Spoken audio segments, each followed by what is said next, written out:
Gloria al Signore. Leggeremo un salmo questa mattina, Salmo 51.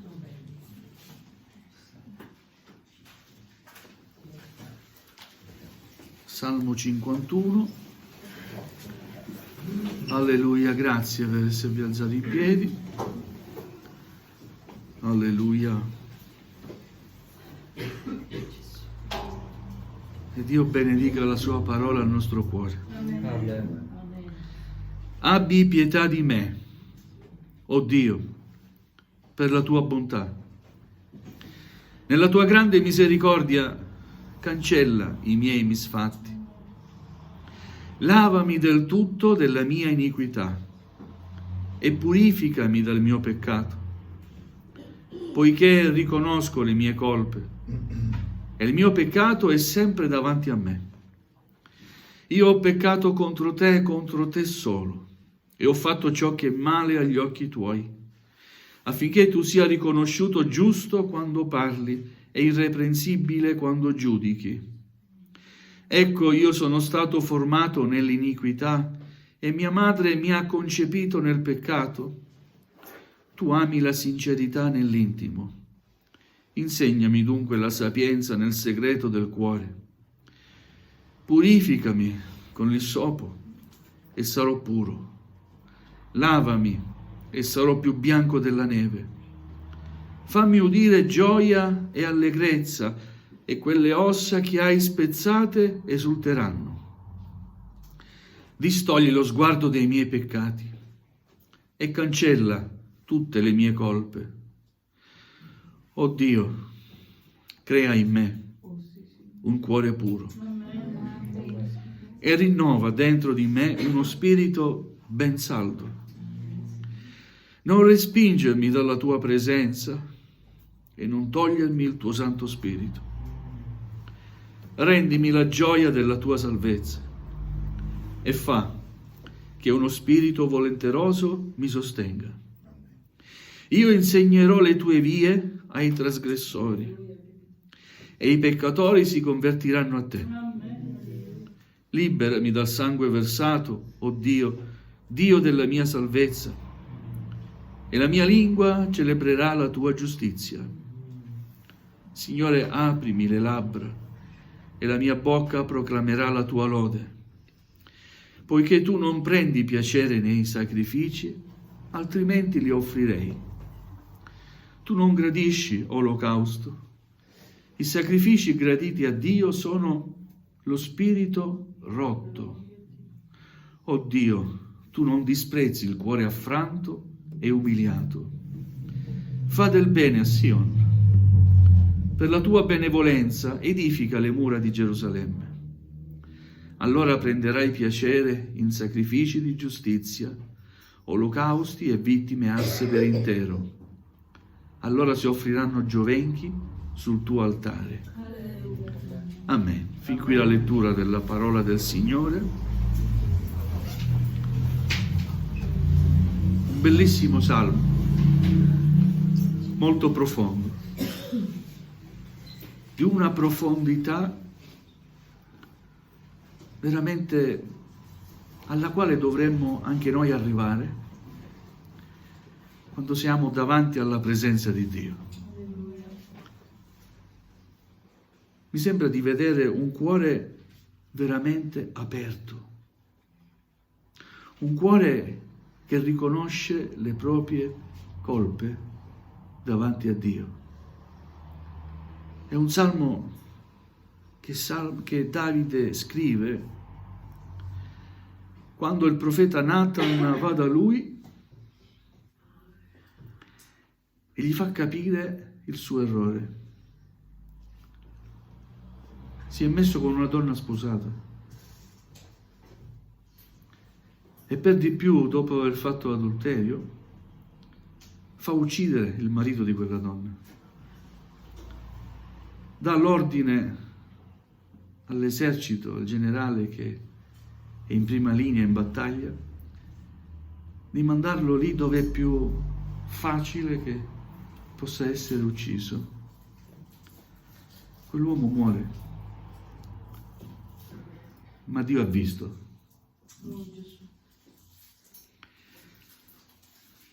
Davide è stato sempre un uomo benedetto da Dio, sin da fanciullo. Dio lo aveva scelto per sostituire Saulo, perché ha visto in Davide un cuore secondo quello di Dio, un cuore che a Dio piace. Non è stato un uomo perfetto, perché uomini perfetti non ce ne sono. L'unico uomo perfetto che si è fatto uomo è Dio, che si è fatto uomo, è assolutamente perfetto, senza aver commesso alcun peccato, è andato a morire in croce per la nostra salvezza, ha versato il suo sangue per la nostra salvezza. Lui, Gesù, è l'uomo perfetto. Per questo veniva chiamato anche figlio dell'uomo. Alcuni lo chiamavano figlio dell'uomo, perché si proclamava la parola di Dio e incarnava la parola di Dio. L'uomo perfetto. Qualcuno lo chiamava anche figlio di Davide, perché discendeva dal re Davide. Gloria al Signore. Ma tornando a Davide, Davide ha compiuto grandi battaglie, ha vinto, un uomo con una fede straordinaria, una gelosia anche per il popolo di Dio straordinaria. Ricordate quando tutti avevano paura del gigante? E Davide fanciullo, non so quanti anni avesse, ma era fanciullo. Ma chi è questo? Come si permette questo? Questo filisteo. Tutti scappavano, avevano paura, invece lui sentiva gelosia, perché quel filisteo, quel gigante, offendeva il popolo di Dio. E si propose di andare lui a combattere. E con una semplice fionda, con una pietra, colpì il gigante. Amen. Sappiamo la storia. Ma non è stato un uomo perfetto. Questo peccato che lui commette di adulterio e di omicidio segna profondamente la sua vita, la sua esistenza e la sua vita spirituale, il suo rapporto con Dio. Non sente più la presenza di Dio. Riconosce le sue colpe.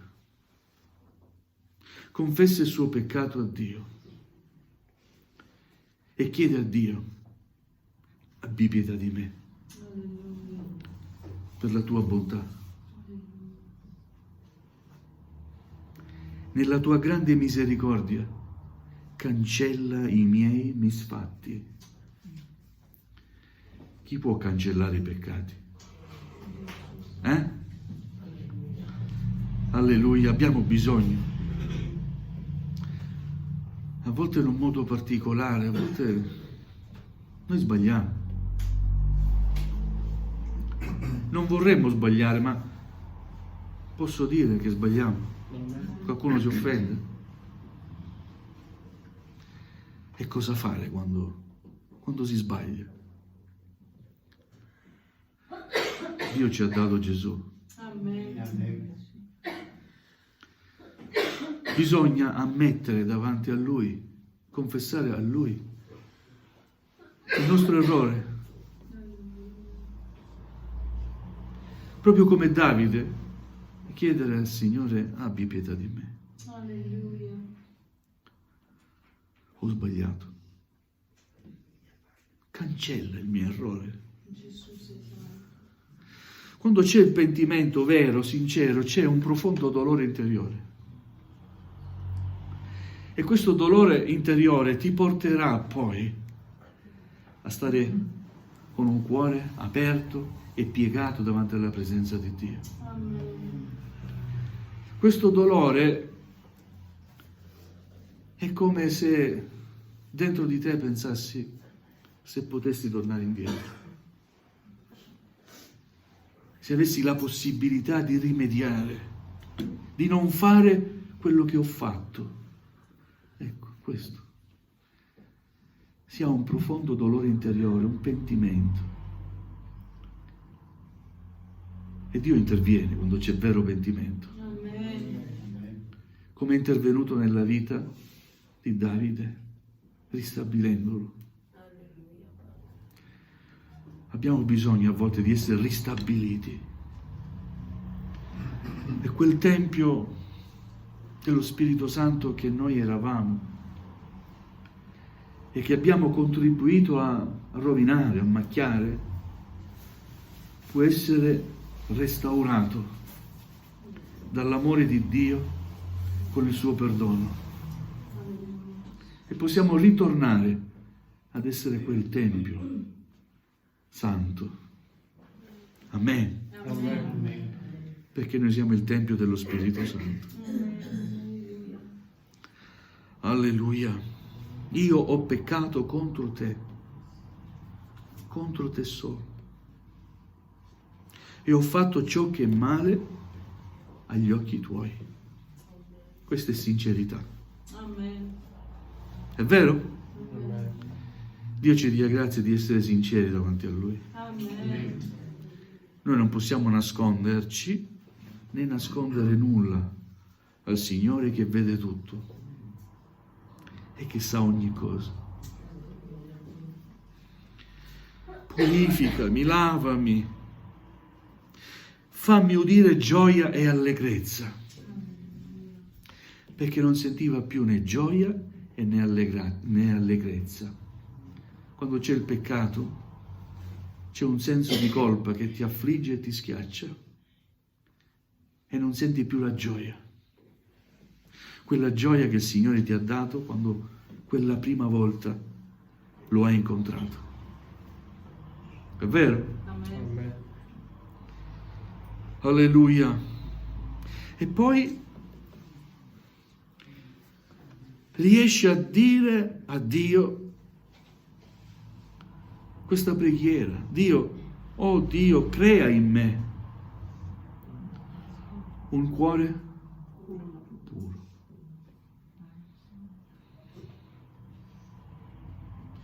La purezza del cuore è conseguenza della grazia di Dio che è dentro di te. Amen. Rinnova dentro di me uno spirito ben saldo. Un'altra traduzione dice uno spirito ben disposto. Non respingermi dalla tua presenza, perché il senso di colpa che stava vivendo gli faceva sentire non gradito a Dio, come se fosse respinto da Dio. Per questo chiede a Dio: non respingermi dalla tua presenza, non togliermi il tuo Santo Spirito.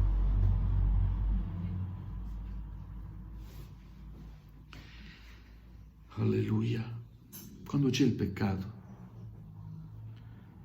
la presenza di Dio non può coesistere con la presenza del peccato.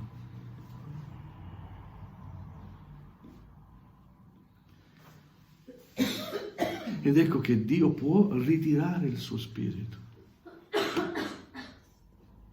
Non sto parlando solo del battesimo nello Spirito Santo, il parlare in altre lingue, ma anche se non parli in altre lingue, è lo Spirito Santo che ti ha convinto di peccato, di giustizia, di giudizio. E parlare in altre lingue è il traboccare nello Spirito. Si trabocca. Amen. E sfocia in questa manifestazione, la glossolalia. Ma non è che chi non parla in altre lingue non ha lo Spirito Santo. Non sentire la presenza di Dio nella propria vita è la cosa più brutta che possa accadere all'uomo. Amen? Amen. La cosa più brutta all'uomo non è una malattia che può avvenire, subire una calamità, no, sono cose che possono succedere. E se succedono, gloria a Dio, noi crediamo nell'assistenza di Dio, Amen. nel suo aiuto, Amen. nella sua provvidenza. Amen. Ma quando non senti più la sua presenza, è morte spirituale certa. Gesù abbia pietà. Per questo Davide sente il bisogno di fare appello alla misericordia di Dio. Non togliermi la tua presenza, Signore. Io ho sbagliato e so di aver sbagliato. Perdonami, abbi pietà di me, Alleluia. ma non toglimi il tuo Santo Spirito. Alleluia. Amen. Amen. Alleluia. Rendimi la gioia della tua salvezza. Rendimi vuol dire ridammi ancora quello che ho perso. Rendimelo. Di nuovo rendimi la gioia della tua salvezza. Alleluia. Amen. Amen. Dobbiamo essere credenti gioiosi. Amen. Una caratteristica del credente è la gioia. Alleluia. Amen. Non è sinonimo di perfezione. È sinonimo che hai trovato la strada che conduce alla presenza di Dio. Alleluia. E la presenza di Dio dà gioia. Amen. Alleluia. Io insegnerò le tue vie. Signore, aprimi la mia bocca, io parlerò. Aprimi le labbra e la mia bocca proclamerà la tua lode. Alleluia. Un'altra caratteristica di chi si sente in colpa davanti alla presenza di Dio, sapete cos'è? Il silenzio. Quando hai gioia, senti la presenza di Dio. Non so, ma devi glorificare il suo nome. Alleluia. Ti senti così spinto nel farlo, perché è Dio che vuole essere glorificato Amen. Alleluia. e non si può restare in silenzio di fronte al privilegio che Dio ci dà, Alleluia. la sua presenza. Alleluia. Gloria a Dio. Comprendi ancora una cosa fondamentale, Davide? Tu non prendi piacere nei sacrifici. Ormai il popolo era abituato, vabbè, sbagliamo, basta un animale, lo ammazziamo. Perdonaci, Signore. Sembrava una routine, un'abitudine, no? Quello era qualcosa che la legge pretendeva, mera figura del sangue che doveva essere sparso sulla croce, il sangue di Cristo Gesù. L'unico sacrificio perfetto che ancora oggi è valido è quello di Gesù.